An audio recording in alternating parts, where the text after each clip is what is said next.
Assalamualaikum warahmatullahi wabarakatuh. Welcome back to my YouTube channel. Pada pertemuan video kali ini saya akan membahas materi dari konsep dasar IPS yang berjudul Ekonomi Indonesia. Kita simak bareng-bareng ya, semoga bermanfaat.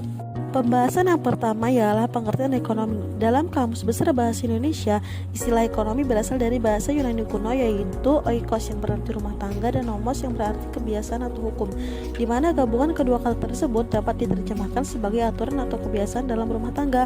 Ilmu ekonomi merupakan cabang ilmu yang tertuju pada asas-asas produksi, distribusi, pemakaian barang atau kekayaan.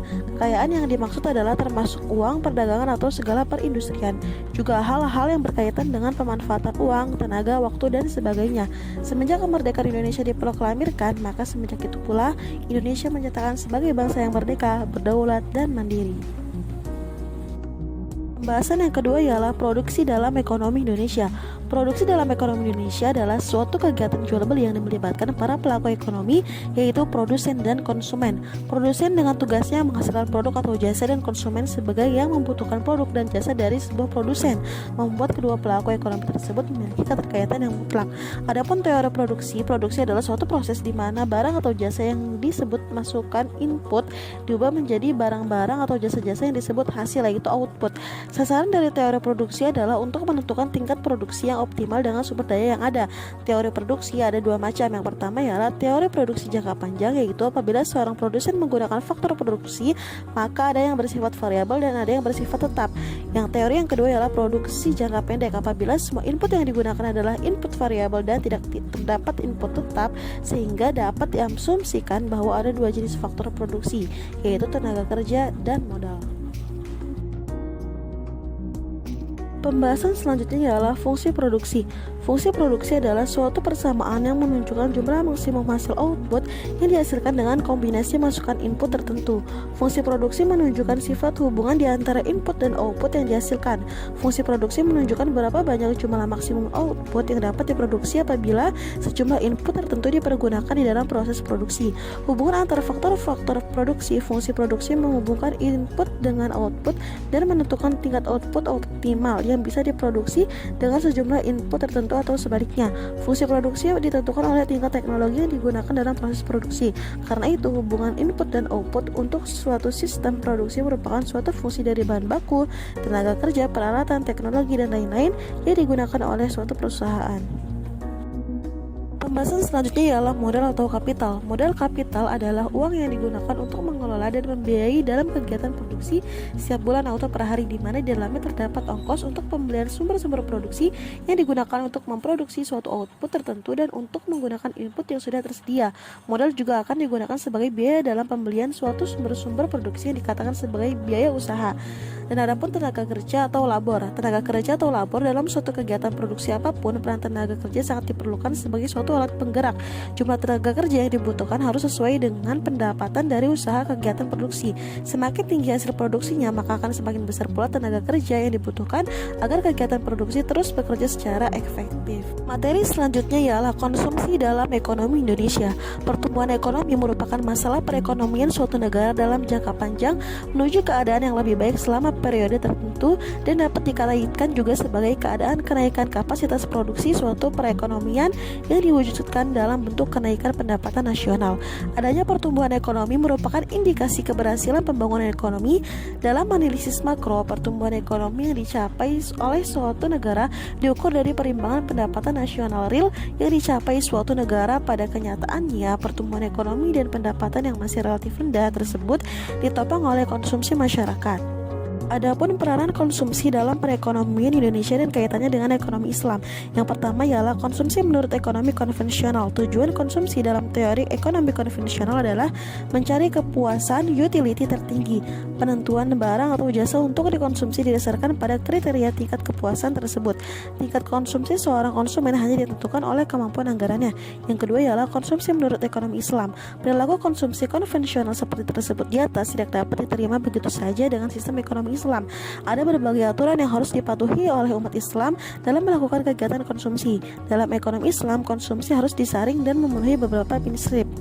Mana menjelaskan bahwa konsumsi dikendalikan oleh 5 prinsip, yaitu yang pertama ialah keadilan, kebersihan, kemurahan, kesederhanaan, dan moralitas.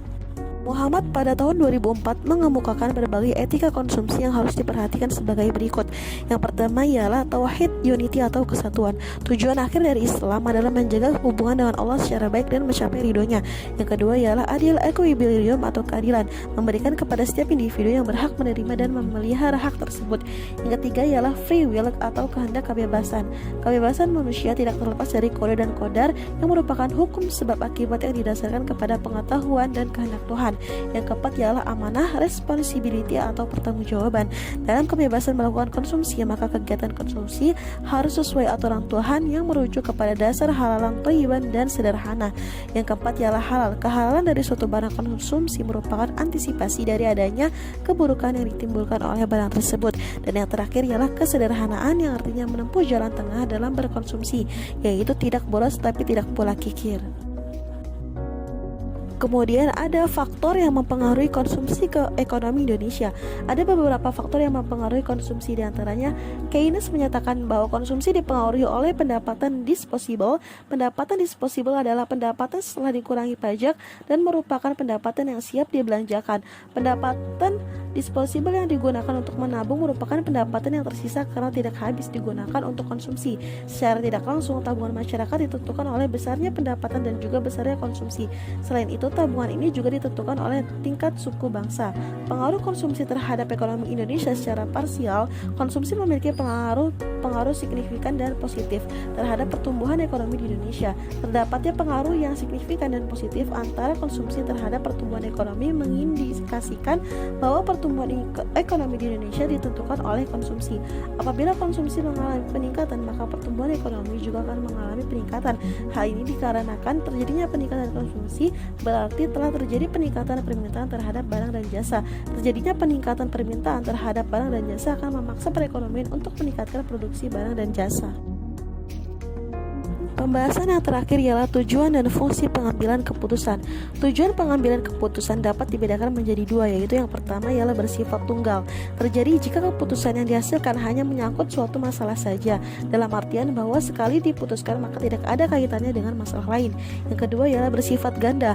Terjadi jika keputusan yang dihasilkan menyangkut lebih dari satu masalah, dalam artian bahwa keputusan yang diambil tersebut sekaligus memecahkan dua atau lebih dari masalah yang sifatnya kontradiktif atau yang bersifat tidak kontradiktif. Adapun fungsi pengambilan keputusan dalam ekonomi. Pengambilan keputusan dilakukan ketika seorang individu maupun organisasi dihadapkan pada suatu masalah. Dalam proses menyelesaikan masalah tersebut, tentunya akan dihadapkan pada alternatif pilihan pemecah masalah yang dapat digunakan. Dalam hal inilah fungsi pengambilan keputusan bekerja. Pengambilan keputusan sebagai suatu kelanjutan dari cara pemecahan masalah memiliki fungsi antara lain. Yang pertama ialah pangkal permulaan dari seluruh aktivitas manusia yang sadar dan terarah, baik secara individual ataupun secara kelompok, baik itu secara institusional maupun secara organisasional. Dan yang kedua ialah sesuatu yang bersifat futuristik, dalam artian menyangkut dengan masa depan yang akan datang, di mana efek atau pengaruhnya berlangsung cukup lama. Oke teman-teman, mungkin cukup sekian penjelasan materi dari video pertemuan kali ini. Semoga bermanfaat. See you on the next video. See you next time. Bye bye. Wassalamualaikum warahmatullahi wabarakatuh.